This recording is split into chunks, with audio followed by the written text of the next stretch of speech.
ಕಾಯ್ತಾರ.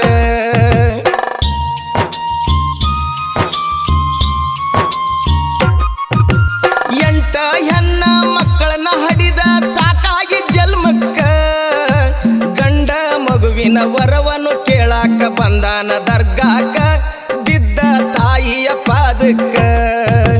ಗಂಡ ಮಗುವಿಗೆ ಜನ್ಮ ಕೊಟ್ಟಾನು ವರ್ಷ ತುಂಬುದುಕ ದರ್ಗಾ ಕಟ್ಟಿಸಿ ಮೌಲವಲಿ ಪಂಜ ಮಾಡ್ಸ್ಯಾನ್ರಿ ಆ ಕ್ಷಣಕ ಮಡದಿ ಮಕ್ಕಳನ್ನ ಕೂಡ್ಸಾಕ.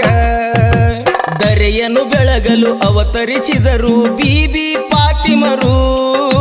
ಕಲಿಯುಗದಲ್ಲಿ ಕಾಮಧೇನು ಆಗಿ ಬಂದವರು ಆಯಟ್ಟಿ ಗ್ರಾಮದಿ ನೆಲೆಸಿಹರು.